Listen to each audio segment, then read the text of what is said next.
শনিবার সকাল 6:30টায় কক্সবাজারের নুনিয়াছড়া বিআইডব্লিউটি এর ঘাটে থাকা সেন্ট মার্টিনগামী জাহাজ দ্য আটলান্টিক ক্রুজে আগুন লাগে। মুহূর্তেই পুরো জাহাজে ছড়িয়ে পড়ে আগুন। জাহাজটা অনেকদিন পর্যন্ত এখানে আছে, আজকে নাকি এটা ওই জাহাজটা নতুন যাওয়ার কথা ছিল। সকালে আমরা দেখি এখানে ফায়ার সার্ভিস আসছে, বলছে লোক একজন মারা গেছে।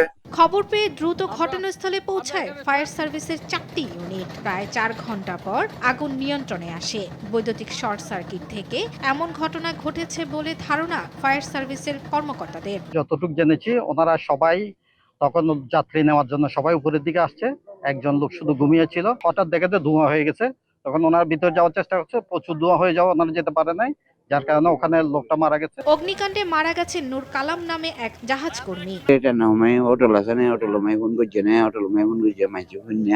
সকালে ফোন করি বলছে মানুষ লাইভে দেখতেছে, তখন আমরা খবর নিলাম, ওই বিস্তারিত এরকম জাহাজের স্টাফ মারা গেছে। আগুনের ঘটনায় সেন্ট মার্টিনগামী পর্যটকদের মাঝে ছড়িয়ে পড়েছে আতঙ্ক।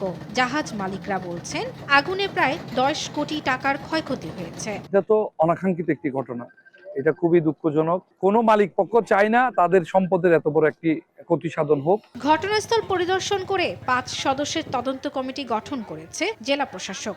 আমরা একটা তদন্ত কমিটি করতেছি অতিরিক্ত জেলা ম্যাজিস্ট্রেটের নেতৃত্বে। সেখানে ফায়ার সার্ভিস, নৌ পরিবহন অধিদপ্তরের প্রতিনিধি, বিআইডব্লিউটিএ ওনারা থাকবেন, থাকে এটা পর্যালোচনা করবে। আগুনে পুড়ে যাওয়া জাহাজে যেসব পর্যটকরা সেন্ট মার্টিনে যাওয়ার কথা ছিল তাদের অন্য জাহাজে পাঠানো হয়েছে বলে জানিয়েছেন সংশ্লিষ্টরা। শর্মিলা কেয়া, নিউজ ডেস্ক, দেশ টিভি।